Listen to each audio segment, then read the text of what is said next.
that matter can neither be created nor be destroyed. Okay, now second law is law of definite proportion.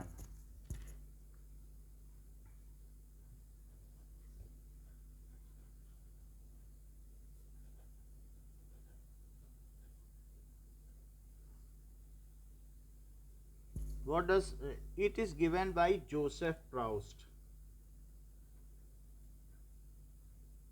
and it is also seen by us during ninth class that a given compound always contains a given compound always contains exactly the same proportion of element, exactly the same proportion of element by weight. किसी भी चीज़ में, जैसे water में ही आप देख लो, तो water में जितना H और O का बाई मास रेशो होगा, दैट इज 1:8 बाई मास है. जरा इसे कैलकुलेट करें. जैसे कि इन 1 मोल H2O, 1 मोल H2O लो, 1 मोल H2O में H2O का मास कितना है बताइए.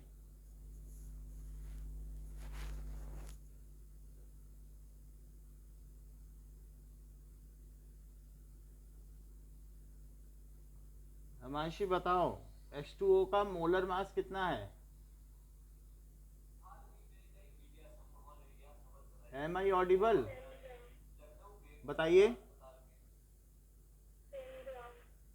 हाँ, क्योंकि H2 है तो 2 ग्राम और O है तो 16 ग्राम, तो 18 ग्राम हुआ कि नहीं हुआ?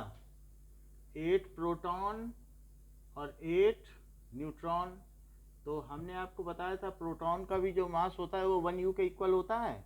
तो कितने न्यूक्लियॉन्स हैं O के सेंटर में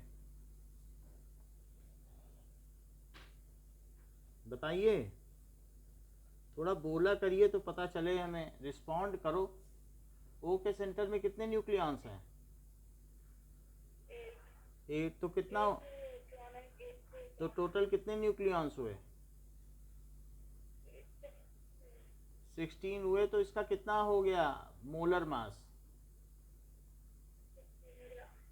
इसका एटॉमिक मास कितना हुआ? हाँ, बस बात सही है. 1U is equal to how much gram? अरे 1U में कितने ग्राम होते हैं बताओ, कल ही तो बताया था. 1/12 of mass of carbon atom.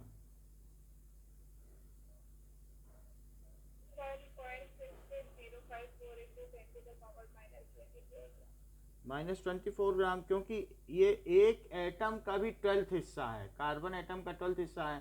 तो एक एक ग्राम के तो कार्बन नहीं होते ना. 12 ग्राम का तो क्या 1/12 12 ग्राम का कार्बन होता है क्या? फिर इसलिए 1U बहुत छोटी यूनिट है. ये कार्बन एटम का 12th पार्ट है, और ये समझिए एक प्रोटॉन के ही मास के बराबर है. तो इन 1 मोल H2O इट इज 18 ग्राम. तो बताइए H कितना है और O कितना है?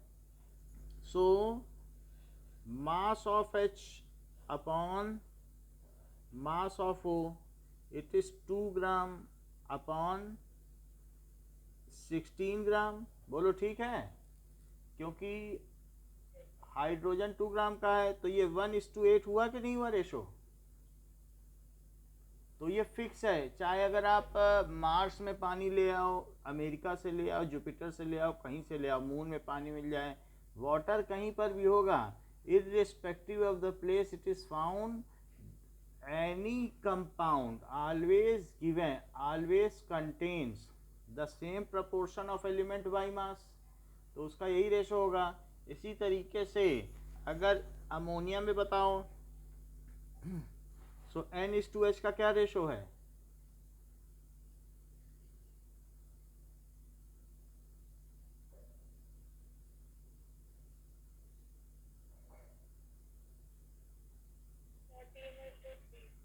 गुड।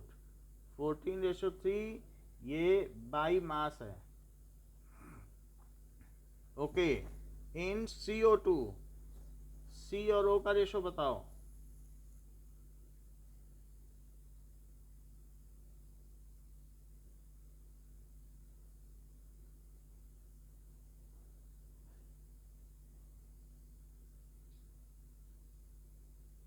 बताइए। If they respond, if there is any problem then also respond. कहाँ दिक्कत है? 2:3 यानी आपने 12:16 बनाया होगा और फिर इसको किससे डिवाइड किया होगा, कि और कुछ किया था?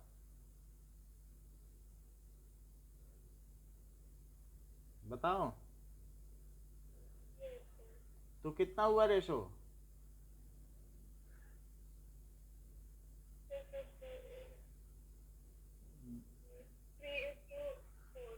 3:4 बाई मास। MgO, तो MgO में M और O का रेशो बताओ।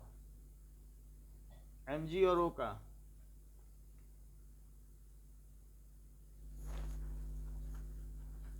मैग्नीशियम का कितना एटॉमिक मास होता है? 24U। तो 24U हुआ। चलो आप एक मॉलिक्यूल ही ले लो, तो 24U इसका हो गया। और O का कितना हुआ? 16। तो क्या बनेगा?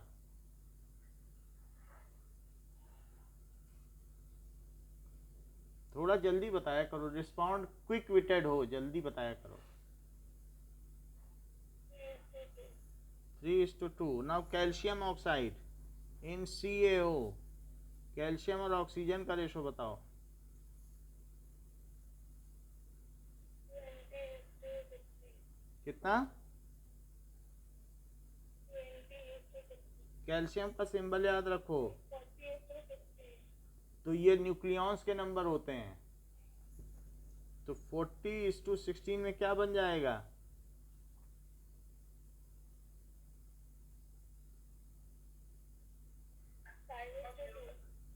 5:2 इन NaCl। तो NaCl में Na और Cl का क्या रेशो होगा बाई मास?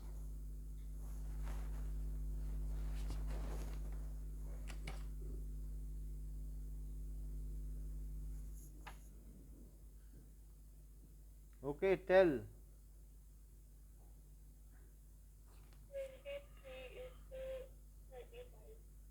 23:35.5, क्योंकि इसमें बहुत सारे आइसोटोप्स होते हैं, तो उन सब का एवरेज मास निकाल के जब हम उसका अर्थमेटिक मीन निकालते हैं, एक कुछ 35 के होते हैं, कुछ 37 के होते हैं। So we take average of them. जैसे क्लोरीन कंटेन्स 2 आइसोटोप्स। कौन कौन से आइसोटोप्स हैं? एक Cl1735 का है और एक Cl1737 का है। ये 75% है और ये 25% है। जैसे आपकी क्लास में 100 बच्चे हों और 75 बच्चे 75 बच्चे 35 किलो के हों और 25 बच्चे इतने केजी के हों, तो फिर एवरेज एटॉमिक मास क्या आ जाएगा क्लोरीन का, कि आपके क्लास के एक बच्चे का मास क्या आ जाएगा? एवरेज एटॉमिक मास यानी 75 बच्चे 35 किलो के और 25 बच्चे 37 केजी के, टोटल कितने बच्चे? 100। सो that is a percentage abundance into atomic mass, then the percentage abundance into atomic mass of next isotope। इसका क्या फार्मूला है? percentage abundance into atomic mass of first isotope plus percentage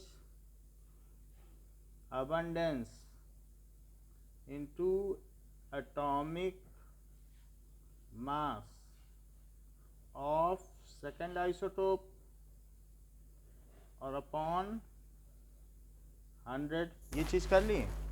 अब इसके करने के बाद ये तो फार्मूला है। कभी भी अगर आपको एवरेज एटॉमिक मास चाहिए, then it is mass weighted mean of all isotopes as per their abundance. इसको क्या कहते हैं?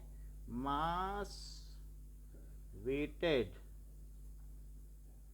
mean of all isotopes. ठीक है, as per their abundance उसको कहते हैं उसका औसत परमाणु भार। अब आगे देखो, तो यहाँ पर क्या हो गया, 75 25 में क्या चीज़ कॉमन ली जा सकती है? 25 कॉमन ले लो, ये ऊपर लिखा जाएगा, ये फार्मूला है। 25 कॉमन लिया तो अंदर क्या बचा? 3 इंटू 35 और प्लस 25 कॉमन ले लिया है आपने पूरे में, तो यहाँ 37 बचा और अपॉन 100 से 25 कट कर दो, 4 आया, ये 105 प्लस इट इज़ 142 बाई 4 से इसको कट करो तो 4 3 जा 12 4 5 जा 20 और फिर 22 बचा तो 4 5 जा इतने यू आ गया। बात समझ में आई कि क्यों ऐसे लिया जाता है? क्योंकि 2 आइसोटोप्स हैं, तो इसलिए ये इनका मास हो गया। अब अगर मान लीजिए मास ऑफ एच और मास ऑफ ओ 1:8 है, तो अगर इनका रेशो फिक्स है तो इनका परसेंटेज भी फिक्स होगा। So we can also find out their percentage also. समझ में आ गई बात आपको? तो अगर मैं ये निकालना चाहूँ कि परसेंटेज ऑफ हाइड्रोजन क्या है, तो then also it can be calculated. जैसे देखो कि इन H2O H, ठीक है, और कितने ग्राम? 18 ग्राम H2O, so H is 2 gram and O is 16 gram, so percentage of hydrogen is mass of hydrogen upon mass of H2O, यानी पूरे सैंपल का मास और उसमें से इसका कितना मास है, और इनटू 100। बोलो फार्मूला पहले यूज़ किया है कि नहीं? जिसका परसेंटेज निकालना है उसको ऊपर रख दो, और टोटल नंबर, जैसे आपको किसी में परसेंटेज निकालना है तो कितने नंबर आए और कितने में नंबर आए और इंटू 100, तो ऐसे आपके परसेंटेज आ जाते हैं। सो दैट इज़ 2/18 इंटू 100, तो इसको 9 कर दिया और 9 से इसको कट करो, 9 1 जा 9, फिर 10 बचा, 9 1 जा 9, तो 11% हो गया। एंड परसेंटेज ऑफ ऑक्सीजन उसके निकालने के 2 तरीके हैं, या तो mass of oxygen upon mass of H2O into 100 कर दो। ऐसा करने से 16/18 इंटू 100 हो जाएगा, तो that is 8/9।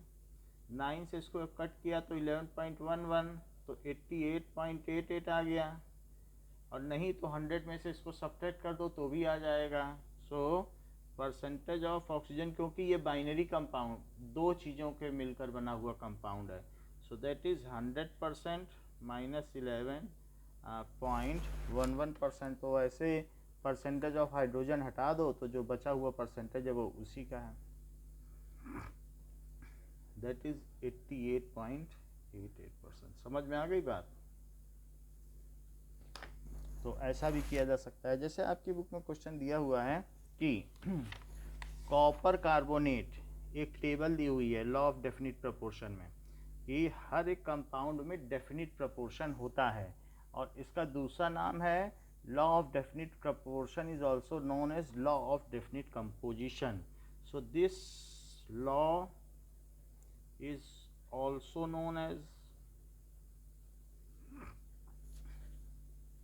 Law of definite composition, ऐसा भी कहा जा सकता है।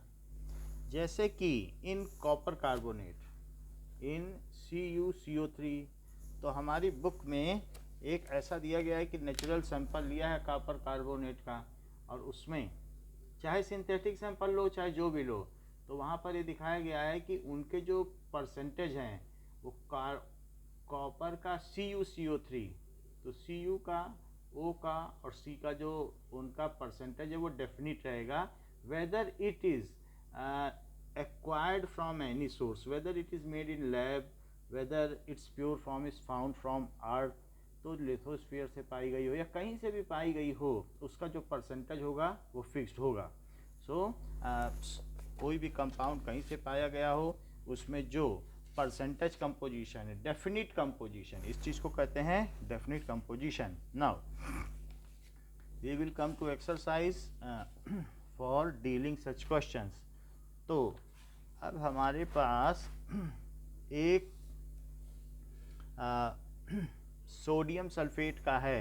सो सबसे पहला क्वेश्चन 1.1 निकालो एक्सरसाइज में। एक्सरसाइज 1.1 का फर्स्ट क्वेश्चन, सभी के मॉलिक्यूलर मास बताओ। फर्स्ट का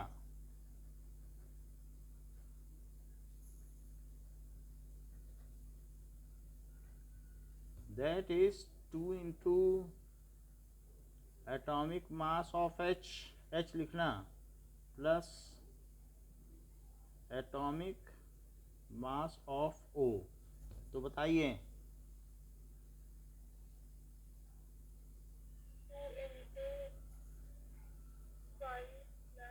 1U भी बोला करो, ठीक है, प्लस क्योंकि एटम का मास है 16U, तो कितना आ जाएगा 18U। आज आवाज़ आपकी ठीक नहीं आ रही, क्या वहाँ से कनेक्शन नहीं लिया वाईफाई से? अच्छा ठीक है, चलो अगले का बताओ। सेकंड वाले का मॉलिक्यूलर मास ऑफ, कहाँ, मेरी बुक में तो मॉलिक्यूलर मास है, अपनी देखो, मैं अपनी दिखाता हूँ, चेक करो आपके में क्या है। चलो मोलर निकाल लेंगे, मोलर है तो मोलर निकाल लो। सो मोलर मास इज 18 ग्राम। अगले में मोलर ले लो, molar mass of CO2 it is equals to, तो अब सभी का ले लो। So molar mass of C, molar mass of C plus 2 into mass of O। बताइए 12 ग्राम प्लस 2 इंटू 16 ग्राम, कितना हो जाएगा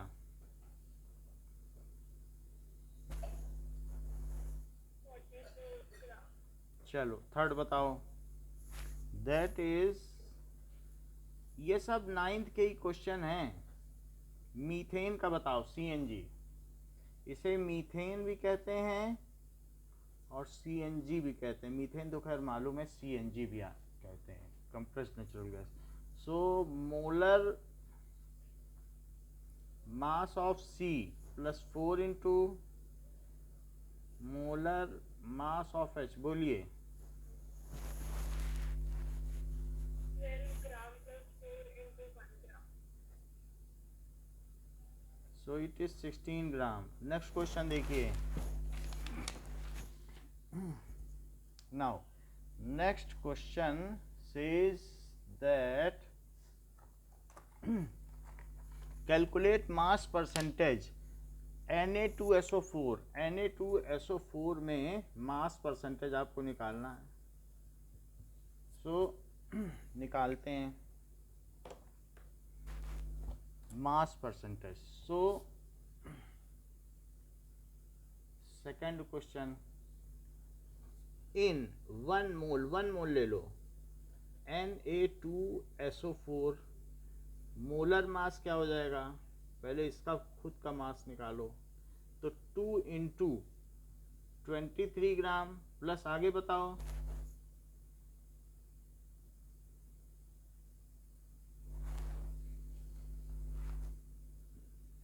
स्क्रीन क्लियर नहीं है क्या, क्यों डिले हो रहा है? 33 ग्राम। कितना 33। 33 क्यों, 16 होते हैं ना सल्फर में, 16 प्रोटॉन और 16 न्यूट्रॉन। सल्फर का क्या सिंबल है, ठीक है। तो कुछ चीज़ें याद रखनी चाहिए। हा ही लीबे बकनॉफ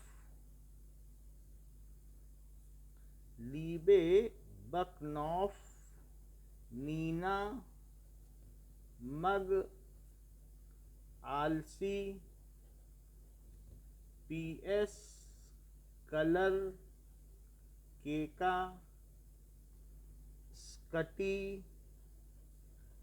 विक्रमन फेको निकूजन।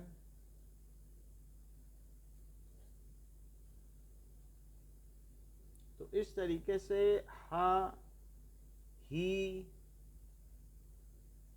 ली 1 2 3 ली बे 4 ब क नौ फ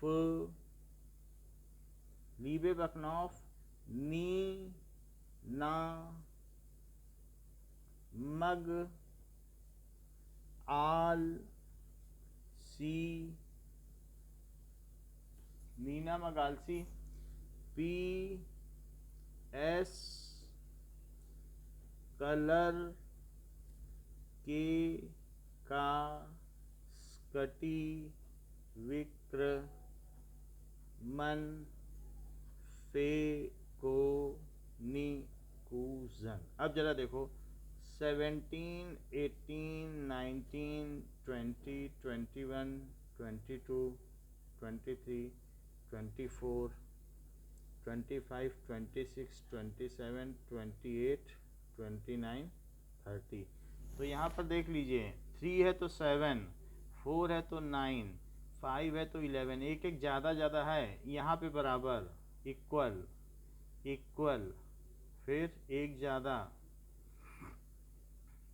इक्वल, एक ज़्यादा इक्वल, इसके बाद एक ज़्यादा, फिर 28 दैट इज 31, एक ज़्यादा इक्वल 17 35 18 40, चार ज़्यादा 39, एक ज़्यादा इक्वल 21 के आगे का देखना नहीं है, वो देख के बता देना। इसका 56 होता है और कॉपर का 65.5, जिंक का 60 अलग अलग होता है, 63.5 है और इसका 65, फिर आगे देखना पड़ता है। चलो ठीक है, अब आपको समझ में आ गया सल्फर का कितना होगा 32 ग्राम।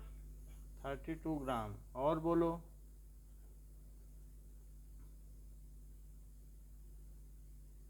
16 ग्राम।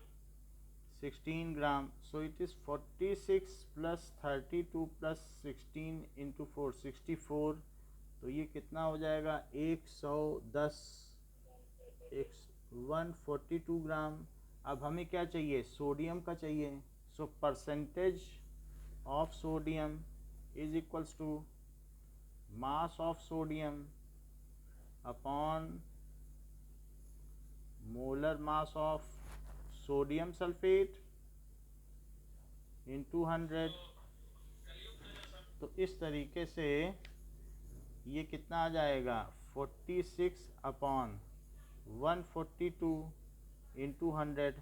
तो ये चीज़ हो गई। अब इसमें हम 2 से कर दें तो ये 23 और 71, लेकिन फिर इसे कैलकुलेट करना पड़ेगा। तो इसको कैलकुलेट करते हैं। तो 23 into 71, 23 into 100 divided by 71, so it is 32.39 gram. So 32.39 percentage. अब इसी तरीके से परसेंटेज ऑफ सल्फ़र, तो फार्मूला अपने आप लिख लेना, बाकी मैं 32/142 लिख देता हूँ इंटू 100, सभी में लिखना है formula. So that is equals to 16/71 into 100। So 1600/71, तो 1600/71 देखो 16/71 71 था, 1600 divided by 71 is equals to, ये कितना परसेंटेज आ गया, 22.53। 22.535 है, चूँकि 3 के आगे 5 है तो ये कन्वर्ट हो जाएगा और 22.54 हो जाएगा। सो 22.54%। ऑड नंबर के आगे 5 है तो राउंड ऑफ में वो बढ़ जाता है। Next is percentage of oxygen. So it is 64/142 into 100, या इसे 3200/17 लिखा जा सकता है। 2 से हमने कट कर दिया और 3200/17 कितना होता है, 3200 divided by 71, so that is equals to 45.07, so it is 45.07%। तो ये जितने भी परसेंटेज हमने निकालने वेट बाई वेट हैं, यानी मास परसेंटेज भी होते हैं, वॉल्यूम होते हैं, तो उसको वॉल्यूम बाई वॉल्यूम करते हैं। हाउ एवर 30 और 20 से 50 आया, और 50 और प्लस 40 90, 95, 96, 97, 98, 99 और बाकी जोड़ दोगे तो 100 आ जाएगा। तो 100% हो गया ना टोटल। तो इस तरीके से मास परसेंटेज अगर कभी निकालना हो तो निकाला जा सकता है। नाउ अब देखो, अगर 1.4 क्वेश्चन में आ जाओ, 1.4 क्वेश्चन में कह रहा है कि कार्बन डाइऑक्साइड कितनी मिलेगी अगर 1 मोल कार्बन बर्न की जाए। सो कार्बन को बर्न करो और CO2, और ये 1 मोल ली गई है। 1 मोल कितना होता है, कितने ग्राम होता है,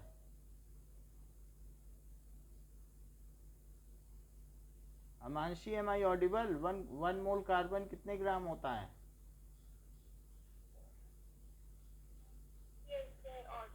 तो बताओ,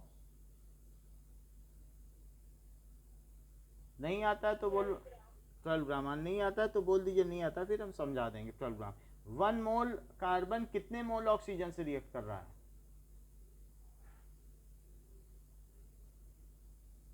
1 मोल से, क्योंकि इसके पहले भी तो 1 ही लिखा है, 1 मोल लिखा है कि नहीं। तो 1 मोल से कर रहा है, तो इसकी वैल्यू कितनी हुई? 22 ग्राम। अच्छा बताया। अच्छा, जब इन दोनों को मिलाएंगे तो ये कितना बनेगा law of conservation of mass से? 44 ग्राम। ठीक है।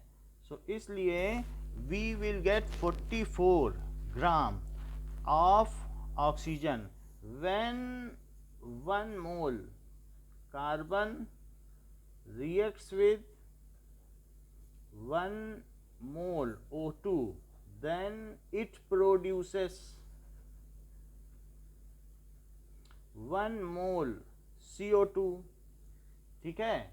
सो 44 ग्राम CO2 इज प्रोड्यूस्ड, क्योंकि मोलर मास ऑफ CO2 का क्या है, 44 ग्राम। तो ये कहते हैं इसको स्टोइकियोमेट्री, कि कितना कितने से रिएक्ट कर रहा है, कितने मोल बना रहा है। तो ये चीज़ अगर हम जान जाएंगे कि 1 मोल 2 मोल से कर रहा है कि 3 मोल बना रहा है, तो पहले तो बैलेंस केमिकल रिएक्शन लिखनी होती है। सो बैलेंस्ड केमिकल रिएक्शन हमने लिख दी है, और उसके बाद उसकी स्टोइकियोमेट्री लगाई कि कितना मोल कितने, स्टोइशियोमेट्री यानी मीजरिंग द अमाउंट।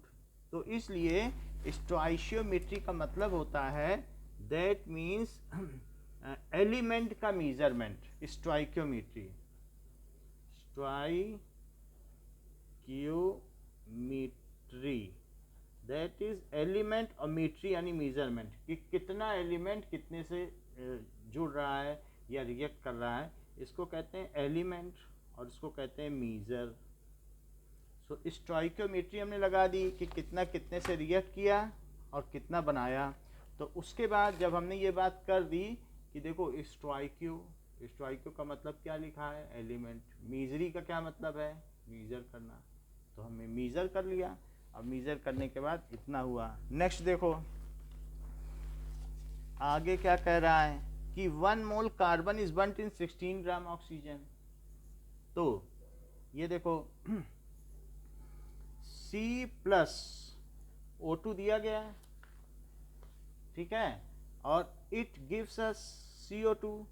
अगर आपने 16 ग्राम ऑक्सीजन से लिया है, ओके, सो 16 ग्राम ऑक्सीजन और ये 1 मोल कार्बन लिया है, 1 मोल कितना होता है 12 ग्राम। तो कह रहा है कि कितना CO2 बनेगा। 12 ग्राम को कितनी ऑक्सीजन चाहिए होती है, ऊपर से देखो, 32 ग्राम। हाँ, so that means oxygen is insufficient as 1 mole carbon. अगर आप ऑक्सीजन ही नहीं रखोगे तो क्या कार्बन जल जाएगी। अगर कहीं आग लग जाती है तो सबसे पहले क्या करते हैं, स्मूदरिंग करते हैं, वहाँ से ऑक्सीजन हटा देते हैं, उस पर कंबल डाल देते हैं, ब्लैंकेट डाल देते हैं। और ऑक्सीजन ही हटा दोगे तो तब कोयला जल पाएगा क्या। तो इसलिए स्मूदरिंग कर देते हैं। सो 1 mole carbon requires 32 gram, that is 1 mole O2, but O2 is lesser in quantity, वो कम है।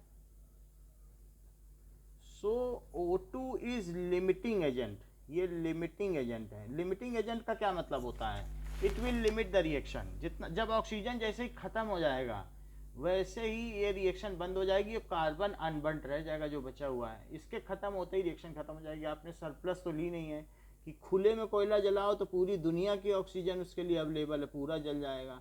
आप थोड़े से कंटेनर में जला रहे हो, जब तक उसमें ऑक्सीजन होगी आपकी कैंडल जलेगी नहीं तो बुझ जाएगी, कि जलती रहेगी कैंडल। बीकर के अंदर जलाओ बुझ जाएगी, जब ऑक्सीजन ही नहीं रहेगी तो जलेगी कहाँ से। तो oxygen is limiting reagent because it limits the reaction. Limiting reagent एक नाम है। So oxygen is limiting reagent as it limits the reaction,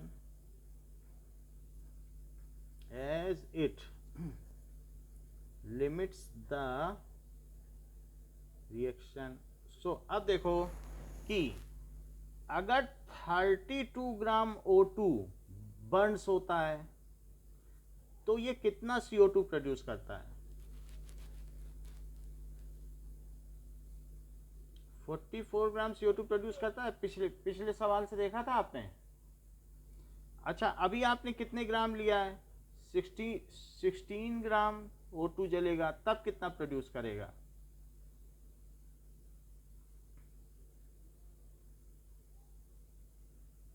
so it will produce 22 gram CO2। बोलो बात सही है।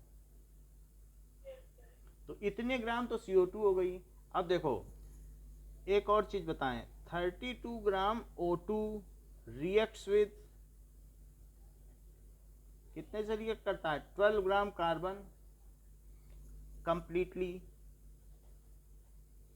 अच्छा, हमारे पास तो सिर्फ 16 ग्राम O2 ही बीकर में है, तो वो कितने से रिएक्ट करेगा, 6 ग्राम। सो अनबर्न्ट कार्बन क्या हो गई, दैट इज 12 ग्राम में से 6 ग्राम तो कंज्यूम हो गई, तो 6 ग्राम। अच्छा बताओ O2 क्या है, कैसा रिएजेंट है, तो फिर कार्बन क्या है,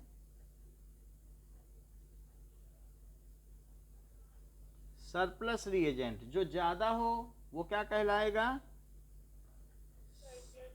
surplus reagent which remains at last, it is consumed completely, ये पूरी तरीके से consumed हो जाता है, and it is left after reaction। तो ये दोनों की definition है। The reagent which is consumed completely during the reaction is called a limiting reagent, and the reagent which is left after reaction then it is called surplus reagent। and in certain cases, जैसे पहला question था हमारा इसी का पहला part, वहाँ दोनों ही वो दोनों एग्जैक्टली क्वांटिटी में थे, तो ऐसे केस में ना कोई उसमें लिमिटिंग रिएजेंट था और ना ही कोई सरप्लस रिएजेंट था। अभी थर्ड क्वेश्चन देखो, 2 मोल ऑफ कार्बन है और फिर ऑक्सीजन से CO2 बना, तो पहले इसकी स्टोइकियोमेट्री लिखो, यानी एलिमेंट्स का मेजरमेंट। तो ये 1 मोल कार्बन 1 मोल O2 से रिएक्ट करके 1 मोल CO2 बनाता है, तो यानी 12 ग्राम कार्बन कितने से रिएक्ट करेगा? 32 से। और कितना बनाएगा? 44 ग्राम। लेकिन हमारे पास क्या है? सो गिवन मास क्या है? अब लिखो, इसको लिखा गया 2 मोल ऑफ कार्बन, तो गिवन मास है 2 मोल, दैट इज 24 ग्राम। 2 मोल दिया है कि नहीं? अच्छा, ये कितना दिया है? 16 ग्राम। तो और ये कितना CO2 बनाएगा? चाहे आप कितनी सारी दुनिया का कोयला ले लो, लेकिन उसको आप एक बीकर में डाल के बंद कर दो तो क्या कोयला जल जाएगा? जल ही नहीं पाएगा। आपने बहुत सारा कोयला ले लिया, ऑक्सीजन ली ही नहीं, ऑक्सीजन उसको दे नहीं रहे, तो कैसे जलेगा? तो अब लिखो, स्टोइकियोमेट्री से मीजर करो, ये स्टोइकियोमेट्री होती है कि 32 ग्राम ऑक्सीजन से, पहले तो ये देख लो कि लिमिटिंग रिएजेंट क्या है। लिमिटिंग रिएजेंट का कैसे पता लगाओगे? कि 12 gram carbon requires 32 gram oxygen, तो बताओ 24 ग्राम कार्बन रिक्वायर्स कितनी ऑक्सीजन?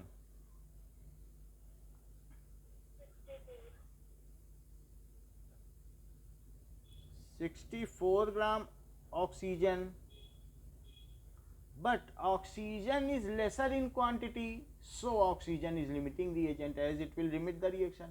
Oxygen 64 ग्राम तो नहीं है, but oxygen is lesser than the required quantity,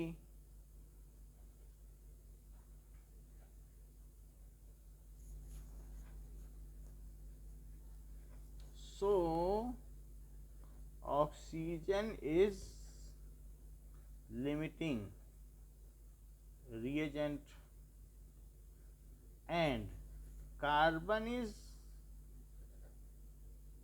surplus reagent. तो ऑक्सीजन जितना कुछ बना पाए वो बना पाए, कार्बन पड़ा रह जाएगा, कुछ नहीं कर पाएगा। सो अब देखो, 32 ग्राम ऑक्सीजन देता है 44 ग्राम CO2, सो 32 gram oxygen after burning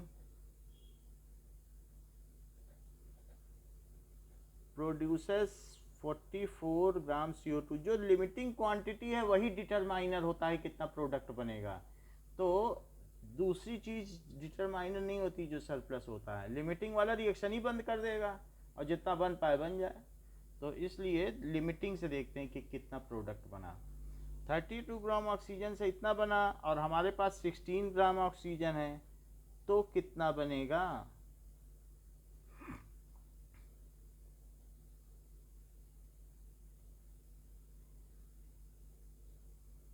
twenty 22 ग्राम CO2 बना, ठीक है। और अब कितना कार्बन बच जाएगा? सो 32 ग्राम O2 रिएक्ट्स विद, कितने से रिएक्ट करता होगा? 12 gram carbon, 16 gram O2 reacts with कितने से करेगा? कुछ बोला करो। तो कितना बचा?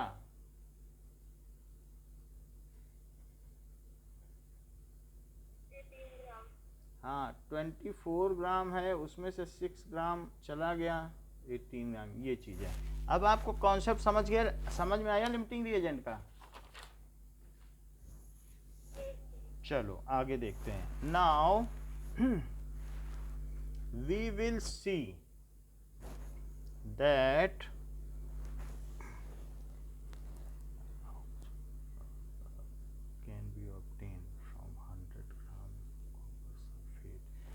अब ये देखो कि आपको 1.7 क्वेश्चन देखो। सो 1.7 क्वेश्चन में क्या दिया है? 1.7 CuSO4 को अगर ब्रेक डाउन किया जाए तो Cu बनेगा, सल्फर बनेगा और 4O बन जाएगा। सो इस तरीके से ये 100 ग्राम है, तो पहले इसमें लिखो 63.5 और प्लस 32 और प्लस 4 इंटू 16 कितना हो जाएगा, ज़रा इसको जोड़ो। तो ये 63.5 तो हुआ 63.5 और प्लस 64 में 32 जोड़ दो, 96 हुआ। तो अब 96 में ये जोड़ो तो 159.5 ग्राम।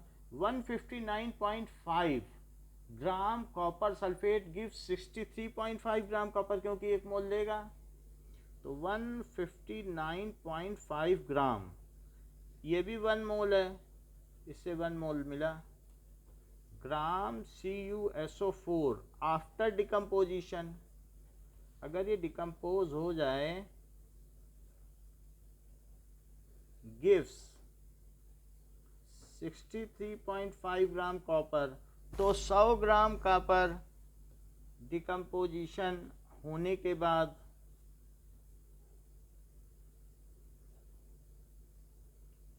है कुछ कैलकुलेटर, कुछ है फ़ोन ऑन में, अलग से है फ़ोन आपके पास, तो आप भी बोलो। है दूसरा फ़ोन है, तो बता दो हमको आंसर, थोड़ा तुम्हें भी कुछ करना चाहिए।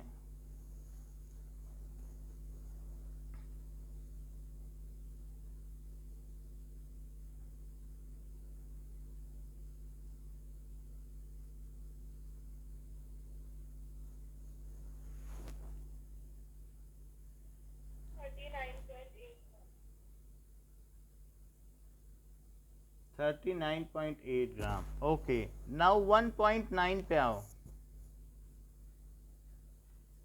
सो 1.9 क्वेश्चन क्या है, कह रहा है calculate the average atomic mass. Average atomic mass क्या होता है,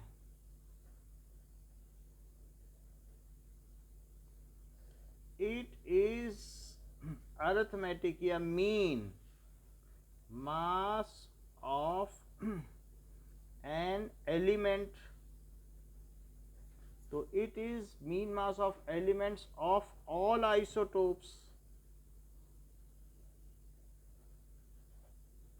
एज पर देयर अबंडेंस, कि कितने परसेंटेज है। तो इसके लिए एवरेज एटॉमिक मास क्या होगा,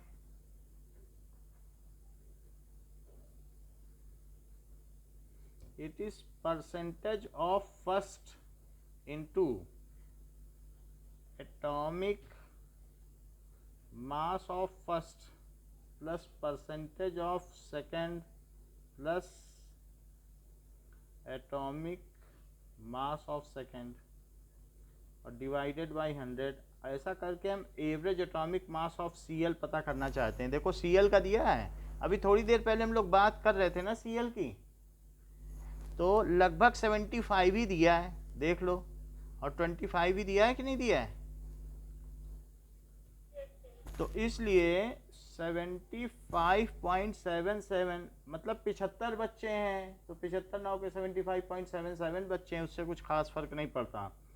और 34.9689 और प्लस 24.33 इंटू 36.9659 और डिवाइडेड बाई 100। अब मुझे एक बात बताओ कि पहले वाले का आंसर बताओ, इसको मल्टीप्लाई करके।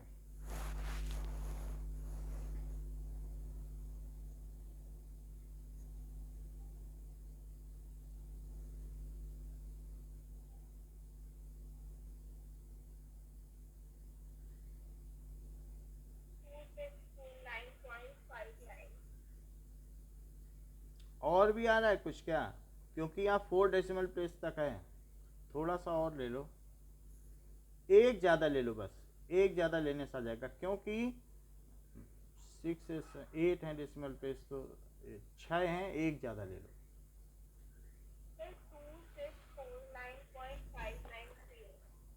49 है। Yes, sir.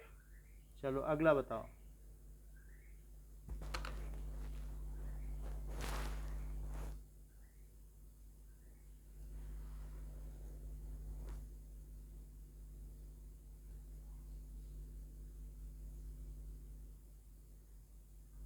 899.380.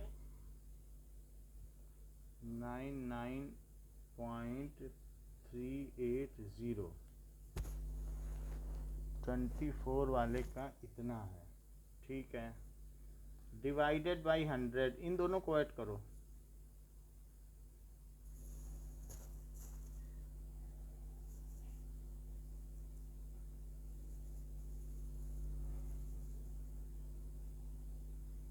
3548.9733. 3548.9733 बाई 100, तो 35.4897। So it is just approximately, वैसे पीछे आंसर देखें तो पता चले 1.9 का, तब हम उसी के हिसाब से राउंड ऑफ करेंगे। 1.9 दिया नहीं है पीछे, इतना ही छोड़ दो, इतने यू। अब देखो, ठीक है, ये 1.10 देखो क्या, if 3 moles of ethane, 3 mole ethane है तो उसमें कितने मोल कार्बन होंगे, ऐसा पूछा जा रहा है। 3 मोल इथेन है, 3 मोल C2H6 है, C2H6 के 3 मोल हैं, तो अगर इसे डिकम्पोज कर दिया जाए सो 6C बन जाएंगे, और 3 6 जा 18, तो 3 6 जा 18 है, 18 तो 18 तो क्या बनेगा, 9H2 बन जाएगा, 9H2। तो कह रहा है 3 मोल में number of moles of carbon atom, so 3 mole ethane contains 6 moles of carbon atom. 3 moles of ethane contains 6 mole of carbon atom। Number of moles of hydrogen atom, बताओ कितने मोल हाइड्रोजन एटम है। 9 मोल तो hydrogen के molecule हैं, atom की बात करो।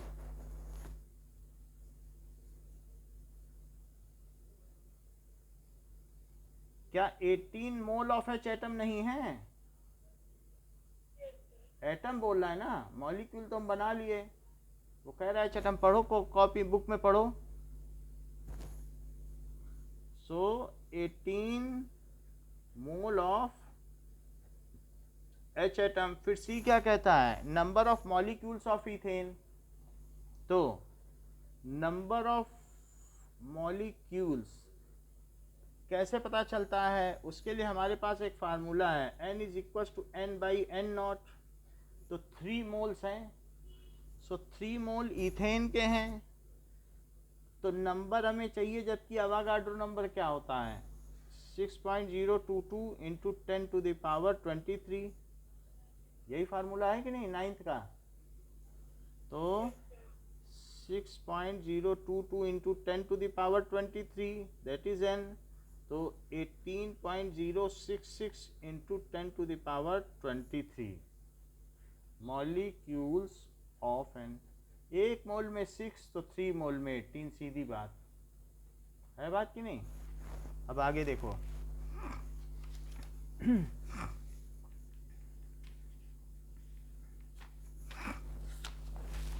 Now next question is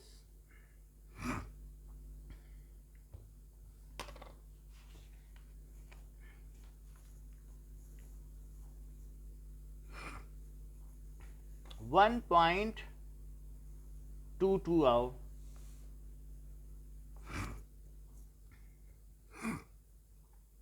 कह रहा है if स्पीड ऑफ लाइट, अगर स्पीड कितनी है 3.0 into 10 to the power 8 metre पर सेकंड है, ये स्पीड है। स्पीड को v भी लिख सकते हो, v लिख लो।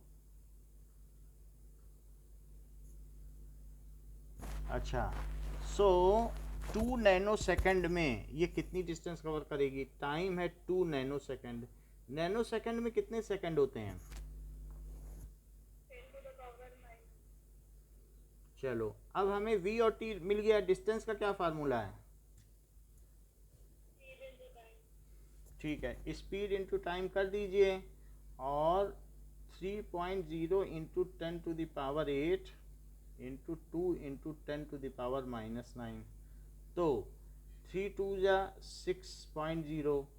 तो वैसे तो 6.0 हुआ, लेकिन मल्टीप्लिकेशन में अगर जितने मिनिमम सिग्निफिकेंट फिगर होते हैं उतने ही रखे जाते हैं। या 2 हैं या 1 है तो 1 ही रखा जाएगा। और इंटू 10 टू द पावर 8 -9, तो 6 ही रख देते हैं, और -1, तो इससे कितना हो गया? 0.6। इतनी डिस्टेंस कवर की गई। ओके, नाउ अब 1.23 पे आओ।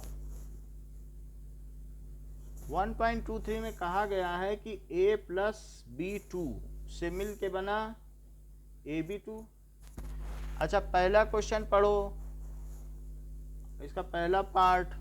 300 एटम ऑफ ए हैं, 300 atoms of A and 200 molecules of B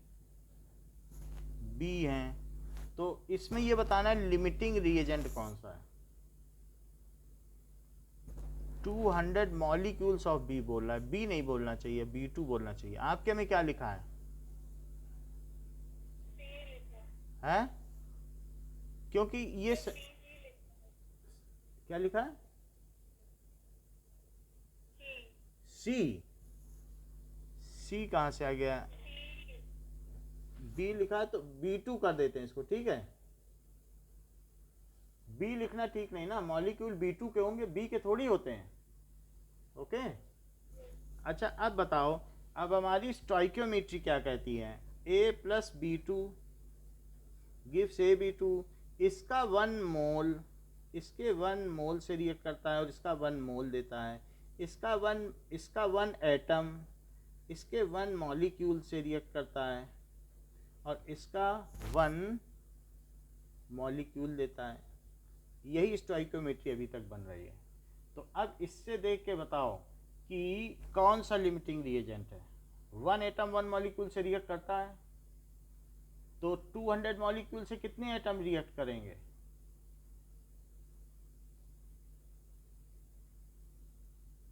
200 molecule.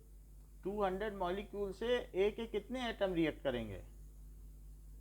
200 atom. हाँ, so with 200 molecule of B2, 200 atoms of A will react and 100 atoms will be left unreacted, वो बचे रह जाएंगे।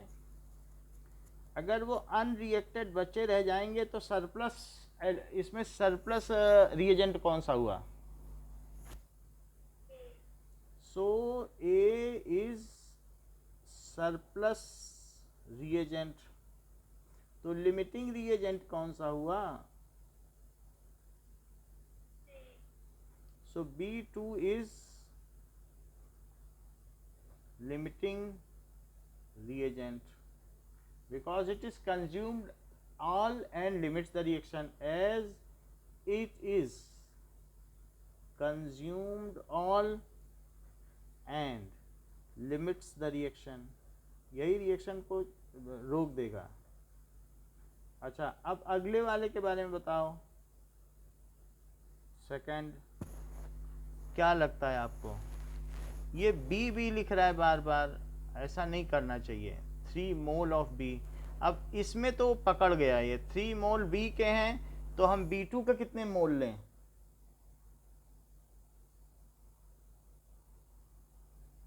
जैसे कि बोलो, अब आप बताओ, हम क्या बताएं। ये देखो 6 मोल H के हैं, तो H2 के कितने मोल हुए?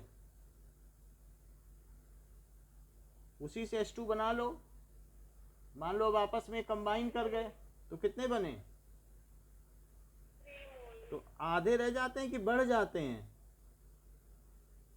आधे रह जाते फिर तो अब ये A प्लस B2 है तो इसके 2 मोल हैं, तो इसको लिखो 1.5 मोल B2, क्योंकि B के अगर क्योंकि 3 मोल B के हैं तो फिर B2 बनने पे तो आधे ही रह जाएंगे। अब इसमें देखने से आपको क्या लगता है कि कौन सा कंप्लीटली यूज हो जाएगा और कौन सा बच जाएगा?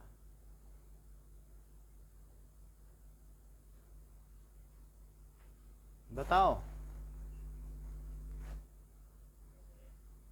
A बच जाएगा। ए बच जाएगा 0.5, क्योंकि 1.5 से रिएक्ट करेगा।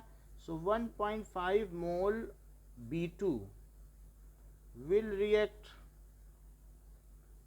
with 1.5 mole of A atoms and 0.5 mole A atoms will be left unreacted. So A is surplus reagent, B2 is limiting reagent। Third बताइए। 100 एटम ए के हैं एंड 100 मॉलिक्यूल्स ऑफ बी के हैं। मॉलिक्यूल्स ऑफ बी का कोई sense नहीं है, 100 molecules of B2 लिखना पड़ेगा, क्योंकि नहीं तो सेंटेंस ही करप्टेड है। तो इसलिए A plus B2 gives AB2। सो इसके 100 एटम्स हैं और इसके 100 मॉलिक्यूल हैं। बताओ मॉलिक्यूल रिएक्ट हो जाएगा। हाँ। सो बोथ ये चीज है, बोथ आर ये equimolar composition. So both reagents are equimolar, both reagents are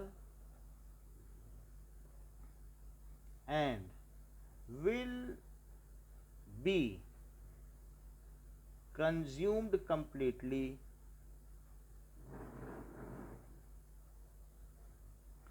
after completion of reaction.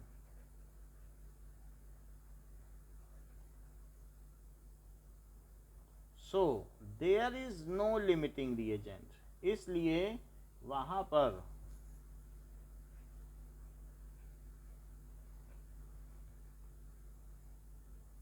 कोई सीमांत अभिकर्मक नहीं है। अब अगला देखिए, 5 मोल ए के हैं, 2.5 मोल बी के हैं।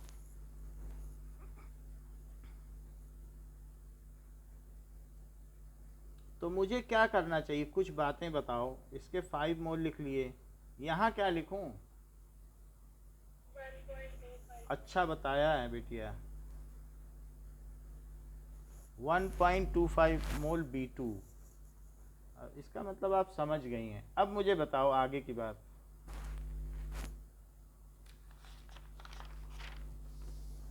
क्या लिखें? सेंटेंस भी बता दो। 1.25 mole of B2 will react with 1.25 mole of A ठीक है, and and 3.75 mole of A will be left unreacted.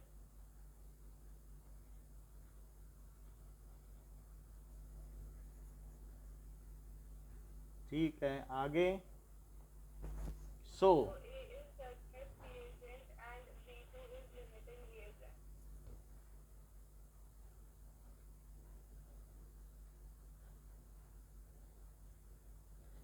चलिए इतनी बात हो गई, एक और बचा है, 5th भी बताओ।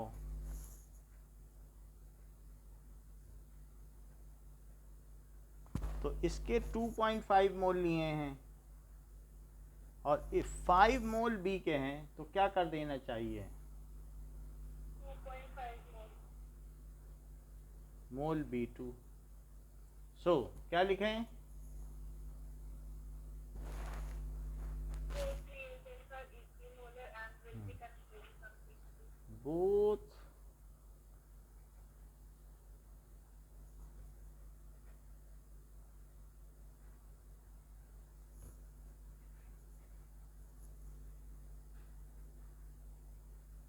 both will be consumed completely after the reaction.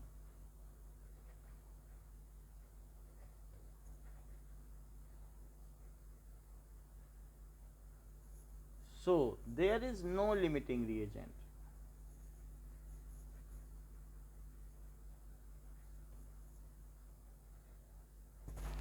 Okay, now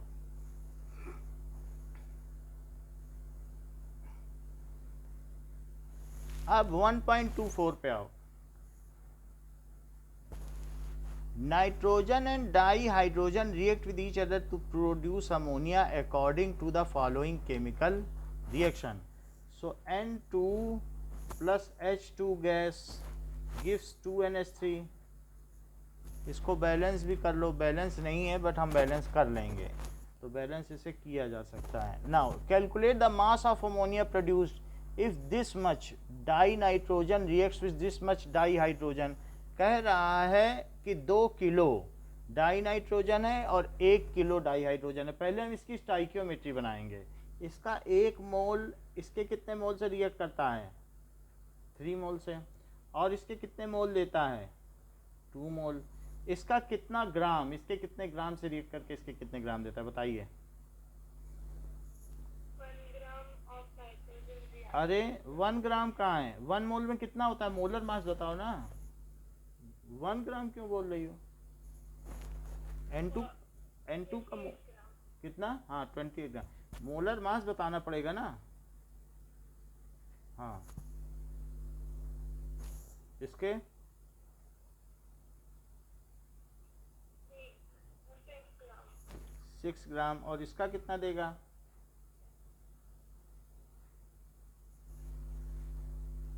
34 gram. बहुत अच्छा बताया, वेरी गुड। अब इतनी बात हो गई। नाउ अब देखो, अब हमें लिमिटिंग रिएजेंट पता करना है। सो दिया गया है कि 1000 ग्राम H2 है और 2000 ग्राम N2 है, यानी हमको गिवन मास क्या है? 2000 ग्राम और 1000 ग्राम। हमें पता नहीं है लिमिटिंग रिएजेंट क्या है, तो हम पहले पता करें कि 28 ग्राम N2, किसी एक को पकड़ लो, जरूरी नहीं इसे पकड़ो, ऐसे ढूंढो मत, किसी एक को पकड़ लो। Reacts completely with 6 gram H2, तो 2000 ग्राम N2 reacts completely with 6/28 into 2000। जरा इसका पता लगाओ ये क्या है अपने कैलकुलेटर से।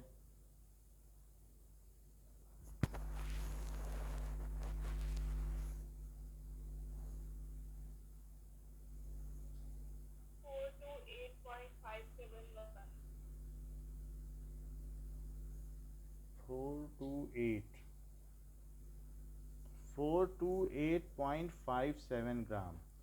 So but hydrogen is more than this, so it will be left behind। पीछे वो बच जाएगी ना hydrogen.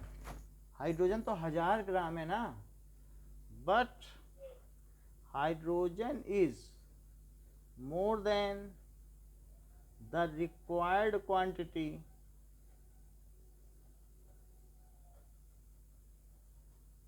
so H2 is surplus reagent and N2 is limiting reagent। और limiting reagent ही डिटरमाइन करता है कि कितना प्रोडक्ट बनेगा। लिमिटिंग reagent एक तो ये तरीका हुआ कि ऐसे कर लो, और नहीं तो हाइड्रोजन से भी शुरू कर सकती हो कि 6 gram H2 reacts completely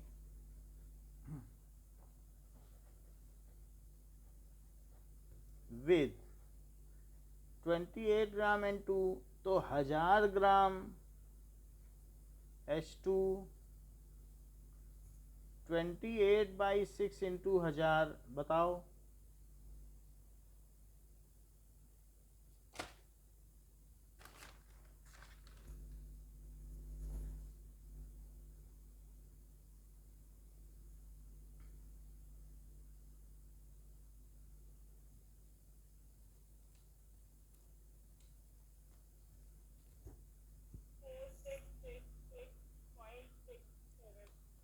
four six six six point six 4666.67 seven gram, but nitrogen is in laser quantity, उसे वो तो 2 ही किलो दिया गया है, but nitrogen is in laser quantity,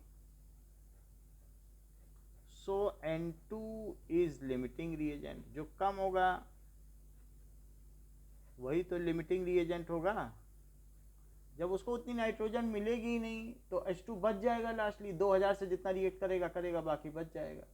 समझ में आ गई बात? चाहे H2 से करो चाहे N2 से करो, बात वही आनी है। वहाँ आपने देखा थोड़ा H2 लग रहा है, H2 बच जाएगा, इसलिए H2 सरप्लस है। यहाँ ज़्यादा N2 लग रहा है, N2 है ही नहीं इतना, तो N2 जब 2000 ग्राम दिया गया है तो फिर N2 तो ख़त्म हो जाएगा पहले। So at N2 will be consumed first. अच्छा, अब पहले क्वेश्चन का आंसर दो। Limiting reagent determines the quantity of product. जो लिमिटिंग रिएजेंट है डिटरमाइंस क्वांटिटी ऑफ प्रोडक्ट, कौन सा है लिमिटिंग रिएजेंट यहाँ पर? नाइट्रोजन। हाँ, तो नाइट्रोजन ही पता लगाएगा कि कितना अमोनिया बनेगा। सो 28 ग्राम, अब स्टोइकियोमेट्री पे आओ, 28 ग्राम नाइट्रोजन देता है, कितना देता है बताओ? 34 ग्राम अमोनिया, तो 2000 ग्राम नाइट्रोजन देगा। कितना अमोनिया? समझ में आई बात? इतना नाइट्रोजन इतनी अमोनिया देता है, तो इतना नाइट्रोजन कितना देगा? सो 28 ग्राम नाइट्रोजन गिव्स या प्रोड्यूसेस 34 ग्राम अमोनिया। सो जो चीज लिमिटिंग रिएजेंट है वो प्रोड्यूस करेगी इतनी अमोनिया, इसका पता लगाओ।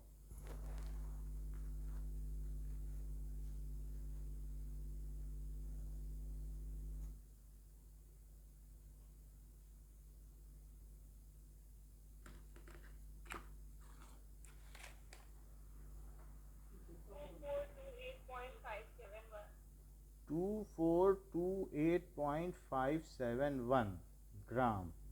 तो इस चीज़ को पीछे आंसर देख लो, अगर दिया गया हो 1.24 का शायद मेरे ख्याल से दिया होगा, तो 2428 2.43 इंटू 10⁻³ ठीक है, 2.43 पीछे दिया है, 43 इंटू 10⁻³ ग्राम। चलो अब सेकंड पार्ट बताओ कि will any of these two reactants remain unreacted. इनमें से कोई अनरिएक्टेड बच जाएगा क्या? कौन सा? H2 रिमेन अनरिएक्टेड, और कितना बच जाएगा? देखो इतना तो रिएक्ट करेगा, ये हम लोगों ने निकाल लिया था, तो अनरिएक्टेड कितना बच जाएगा? लिमिटिंग से okay, and it's quantity will be 571.44, कितना बच जाएगा? फिर एक और पार्ट 43, अच्छा ठीक है, 4 3 बच जाएगा। अगला इसका पार्ट देखो, अगला क्या कहता है,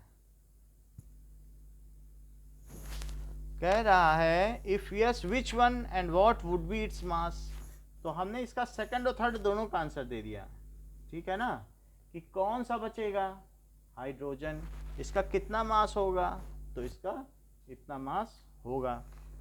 ये सारी बात हम लोगों ने कर ली है। अब इसके आगे नेक्स्ट क्लास में हम लोग करेंगे। इस क्लास के लिए इतना ही। Thank you.